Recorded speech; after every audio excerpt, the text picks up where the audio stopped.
Bom dia a todos, a você que está me ouvindo, que está me assistindo nesta quarta-feira. É mais uma vez uma alegria poder estar nesse canal. Eu sou Valdir, um discípulo de Jesus, e mais uma vez eu venho aqui trazer uma mensagem da Palavra de Deus que tanto tem nos orientado, tanto tem nos ensinado, nos instruído, também nos disciplinado. Convido você a abrir sua Bíblia em 1 Samuel, capítulo 27. 1 Samuel, capítulo 27. Angústia, tristeza, desespero. Você já passou por isso? Eu acredito que a maioria de nós já passou por momentos onde choramos, onde ficamos desesperados, angustiados. E é o que o texto de hoje vai nos mostrar. Sabe aquela situação em que a gente fala assim, olha, eu chorei até parecia que não tinha mais lágrimas para chorar? Pois é sobre esse assunto que eu vou falar hoje e através da palavra de Deus vamos tirar algumas lições que podem nos ajudar para nós que já passamos ou talvez estejamos passando ou talvez iremos passar por momentos dessa natureza. E mais uma vez a palavra de Deus, a Bíblia tem histórias, tem exemplos, tem mandamentos, tem ensinos que podem assim nos ajudar. Algum tempo atrás eu estava lendo 1 Samuel. E esse 1 Samuel eu chamo das aventuras de Davi fugindo de Saul. Você sabe que Davi, durante muitos anos, antes de ser rei em Israel, ele fugiu de Saul, que não aceitava ter sido rejeitado por Deus e, claro, procurava prender, procurava, na verdade, matar Davi. O que chama atenção é que durante esse período, Davi, ele, um homem segundo o coração de Deus, como a gente conhece, ele teve altos e baixos, momentos de alegria, momentos de desânimo e até mesmo momentos em que a sua fé parecia que tinha se diminuído. O nosso texto principal não está no capítulo 27, mas eu convido você a ler o versículo 1, onde mostra o Davi como alguém que estava perdendo a esperança. Olha só, no capítulo 27, versículo 1, o texto diz assim, ó, Davi disse consigo mesmo, pode ser que algum dia eu venha a perecer nas mãos de Saul. Portanto, não há nada melhor para mim do que fugir para a terra dos filisteus. Isto para que Saul perca de todo as esperanças e deixe de me procurar em toda a terra de Israel. Assim me livrarei das mãos dele. Olha, você percebe? O Davi aqui ele está dizendo, olha, pode ser que aconteça isso. Pode ser que eu seja pego, então eu vou fugir para os filisteus. E foi uma época, no capítulo 27 e 28, que eu até já comentei nesse espaço, em que parece que o Davi ele está utilizando as suas próprias forças. O Davi parece confiar mais nos seus 600 homens do que em Deus. Inclusive, ele começa a tentar fazer uma aliança com os filisteus, exatamente o povo do qual era originário Golias, a quem ele tinha matado algum tempo antes. E mais do que isso, Davi parece que ele vive uma época em que ele está vivendo meio como fora da lei. Olha só, leia comigo o versículo 11 do capítulo 27. Davi não deixava com vida nem homem nem mulher para os trazer a Gade, pois dizia, para que não nos denunciem dizendo, é assim que Davi fazia. Este era o seu modo de agir durante todo o tempo em que morou na terra dos filisteus. Então Davi parece que, além de ser um período em que nós não vemos ele buscando a Deus, nós não vemos Davi orando, também é um período em que ele está fazendo aliança, mas uma aliança meio dúbia com os filisteus. Ele trabalha para os filisteus, mas também ele trabalha contra os filisteus. Enfim, é o que acontece com o ser humano quando começa a querer viver com as suas próprias forças, acreditando que pode salvar a si próprio. Porém, uma tragédia se abate sobre a vida de Davi e dos seus homens, e é esta tragédia que Deus vai utilizar para que Davi volte para os seus caminhos, para que Davi volte a confiar no Senhor seu Deus. Agora sim, venha comigo, por favor, no capítulo 30 de 1 Samuel, que esse sim é o nosso texto principal. O Davi ele está voltando com seus homens para a cidade de Ziklag, e lá ele vai descansar, ele vai encontrar a sua família, mas olha só o que acontece no capítulo 30, versículo 1 em diante. Aconteceu o quê? Ao terceiro dia, quando Davi e os seus homens chegaram a Ziklag, os amalequitas já tinham invadido o sul e a cidade de Ziglag. Tomaram Ziglag e a incendiaram. Levaram cativas as mulheres que lá estavam. Mas não mataram ninguém, nem pequenos nem grandes. Tão somente os levaram consigo e foram embora. Davi e os seus homens chegaram à cidade e viram que tinha sido queimada e que as suas mulheres, os seus filhos e as suas filhas haviam sido levados cativos. Então Davi e o povo que estava com ele ergueram a voz e choraram, até não terem mais forças para chorar. Também as duas mulheres de Davi tinham sido levadas, Ainoã, a Jezreelita, e Abigail, a viúva de Nabal, o Carmelita. Eu vou ler também o versículo 6. Davi ficou muito angustiado, pois o povo falava de apedrejá-lo, porque todos estavam amargurados, cada um por causa de seus filhos e suas filhas.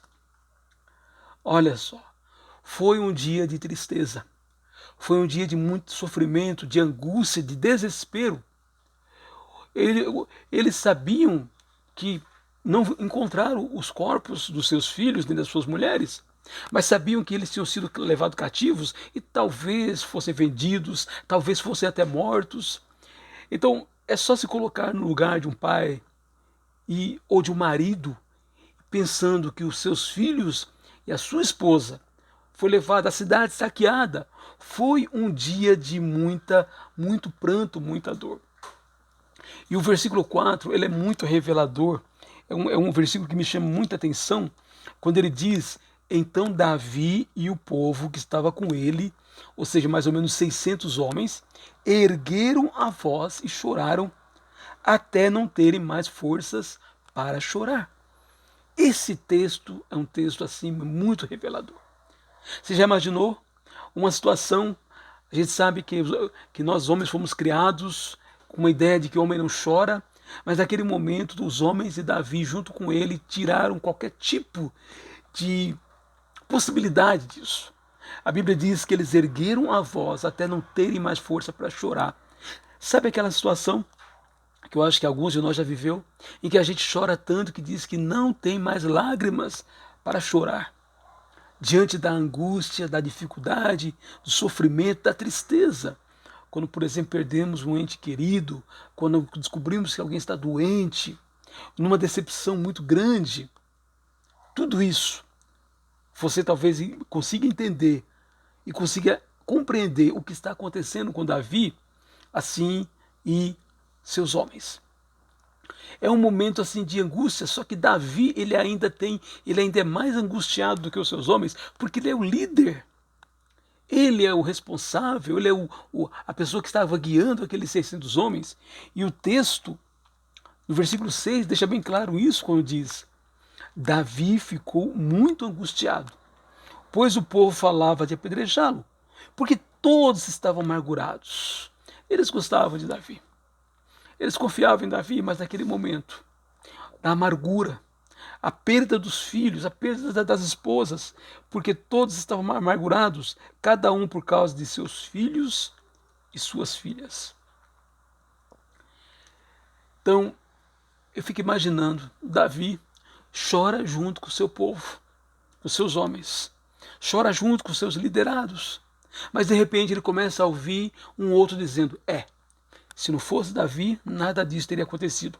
Se nós não tivéssemos feito aliança com os filisteus, nada disso teria acontecido. O Davi é o responsável.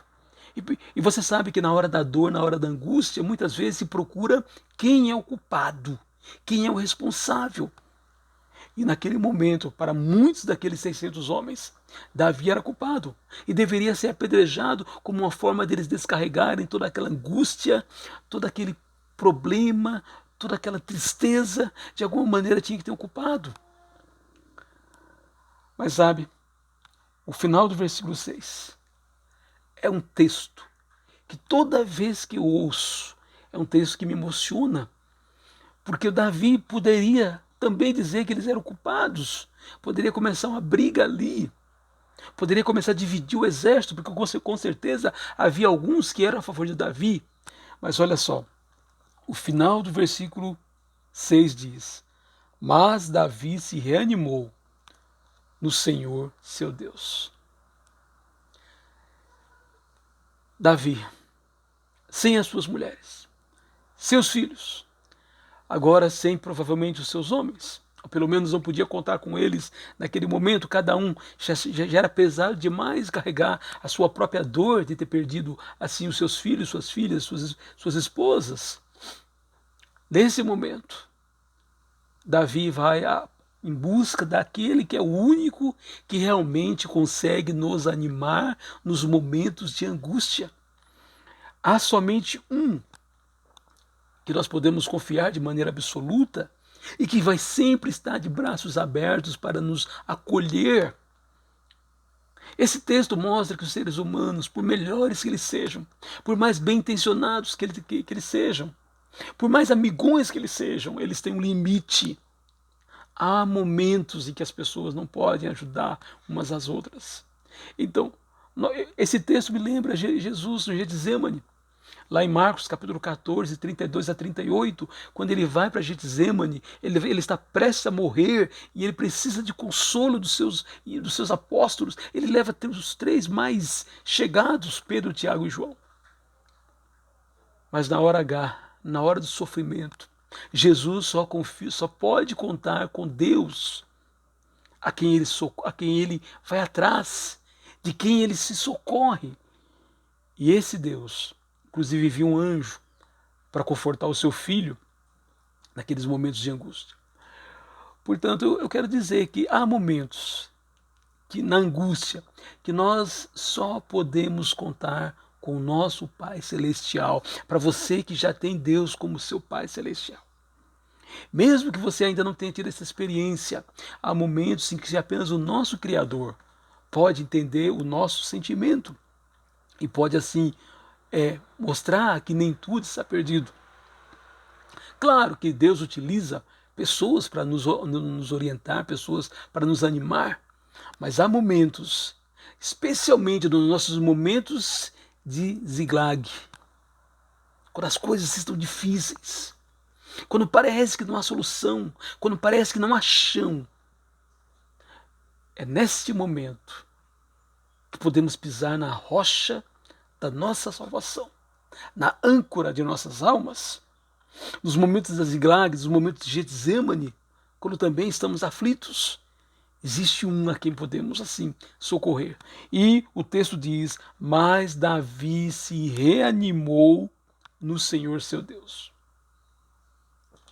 Provavelmente abandonado e ameaçado, Davi vai àquele que é poderoso para socorrê-lo. E sabe qual é a primeira coisa que Davi faz? E que também é uma lição para nós, quando ele se reanima em Deus. Versículo 7. Olha comigo, versículo 7. Davi disse a Abiatar, o sacerdote, filho de Aimeleque: traga-me aqui a estola sacerdotal. E Abiatar a trouxe a Davi. Então Davi consultou o Senhor, dizendo: devo perseguir esse bando? Conseguirei alcançá-lo? O Senhor respondeu: persiga o bando, porque você certamente o alcançará e libertará os cativos. Então Davi partiu, ele e os 600 homens que com ele estavam, e chegaram ao ribeiro de Ebor, onde os retardatários ficaram. Ele foi buscar o Senhor seu Deus. O que me chama a atenção nesse texto, como eu te falei, é que no capítulo 27, capítulo 28, Davi está desanimado, Davi está achando que vai ser morto por Saul, Davi se alia aos seus inimigos, Davi tem uma vida meio que de bandoleiro, meio que de fora da lei, mas com Ziklag foi a maneira que Deus utilizou para trazer Davi de volta. E quando Davi volta para o Senhor, Davi vai correndo para a sua palavra e vai se orientar com a palavra de Deus. E mais uma vez ela assume a liderança daqueles homens. Nós não vamos ler o restante do capítulo, mas você pode ler o restante e você vai ver que ele recupera todo mundo, recupera as crianças, os filhos, as filhas, as mulheres, até mesmo os bens são recuperados. Porque Davi assim resolveu confiar no Senhor seu Deus, e depois ele sai são e salvo. Quero aplicar para nós de algumas maneiras. Eu quero começar dizendo uma frase: Deus é bom e faz de tudo para atrair os seus. Davi parecia viver, no capítulo 27, 28 e 29 também de 1 Samuel, um momento de independência de Deus. Ele não estava consultando o Senhor, estava confiando mais nos seus 600 homens, estava confiando até nos inimigos, sabe? Mas Deus, Ele permite que a cidade seja saqueada. Ele permite que as mulheres e os filhos sejam levados cativos, sequestrados. Mas Ele não permite que os amalequitas matem. Isso me lembra 1 Coríntios, capítulo 10, versículo 13, quando diz que Deus não permite que nós sejamos tentados além das nossas forças ou além daquilo que nós podemos assim aguentar. Então, uma situação em que foi um dia de muito choro, de muita tristeza, de muita angústia, como com certeza muitos de nós já passamos, Deus fez com que aquilo se tornasse motivo de alegria, com que aquilo se tornasse, ao invés de desgraça, tornasse bênção na vida de Davi, porque com aquela situação, Davi voltou aos braços de Deus, procurando o Senhor, e logo em seguida, ele vai vencer Saul, e vai ser coroado como o segundo rei assim de Israel, e onde irá reinar durante 40 anos, inclusive um reino magnífico, o reino mais importante que a nação de Israel teve. O salmista diz lá no Salmo 119, versículo 71, foi bom que eu tivesse passado pela aflição, para que aprendesse os teus decretos. Foi bom que eu tivesse passado pela aflição, para que aprendesse os teus decretos. Portanto, para você que está me ouvindo, especialmente você que está me assistindo, especialmente você que já colocou Deus como seu Senhor, não há nada nesse mundo que aconteça com o Filho de Deus que Deus não possa tornar uma coisa que é má. Porque aquilo que aconteceu com Davi era mal. Às vezes passamos por desemprego, às vezes passamos por problemas de saúde, passamos por grandes momentos de angústia. Mas Romanos 8, 28 diz que todas as coisas cooperam para o bem daqueles que amam a Deus. Não é para qualquer um. Ele não diz todas as coisas cooperam para todo mundo. Todas as coisas cooperam para o bem daqueles que amam a Deus. E Davi assim amava a Deus. Até as desgraças, até as dificuldades, até os problemas podem se tornar motivos de louvor a Deus e testemunho, porque através das experiências que nós vivemos com Deus, especialmente nos momentos de lutas, nos momentos de dor, nos fazem conhecer mais dele, da sua misericórdia, do seu amor, do seu cuidado, e nos faz também tornar mais dependentes dele. Aliás, na segunda carta de Paulo aos Coríntios, capítulo 1, versículo 3 a 4, o apóstolo Paulo diz que Deus é o Deus de toda consolação, que Ele nos consola nos momentos de angústia, para que possamos consolar os outros com a mesma consolação com que nós somos consolados por Deus. Ziklag representa o momento de angústia, sim, o momento de tristeza, sim, mas talvez um momento, uma oportunidade que Deus está nos dando para nos aproximar dele. Eu já falei nesse espaço. Às vezes, Deus precisa me manter em rédea curta, porque às vezes eu começo a me tornar tão assim independente, tão assim dono de mim mesmo, que começo a tomar decisões erradas, começo a me afastar de Deus. E Deus me ama. E Deus te ama tanto que às vezes Ele permite que situações ocorram exatamente para que nós voltemos à sombra do onipotente Deus, voltemos aos braços do Pai, mesmo chorando, mesmo com dor. E quando fazemos isso, encontramos um Pai sempre de braços abertos, como aquele pai de Lucas 15, do filho perdido, sempre pronto para receber os seus de volta arrependidos. Como eu disse lá atrás, Deus é bom e sempre vai procurar agir para o nosso bem. E é um privilégio que você e eu podemos ter, especialmente você que é filho de Deus, que um dia confessou Jesus como seu Senhor e Salvador. Tenha a certeza, é um privilégio que nós temos, de que tudo que nos acontecer, Deus agirá para o nosso bem. Que no momento de angústia, no momento de dificuldade, podemos talvez não poder contar com ninguém. Não porque as pessoas são más, assim, às vezes são más sim, mas porque as pessoas às vezes são fracas e na sua dor elas mal conseguem. Mas no momento em que não podemos contar com ninguém, podemos contar com o Todo-Poderoso Deus.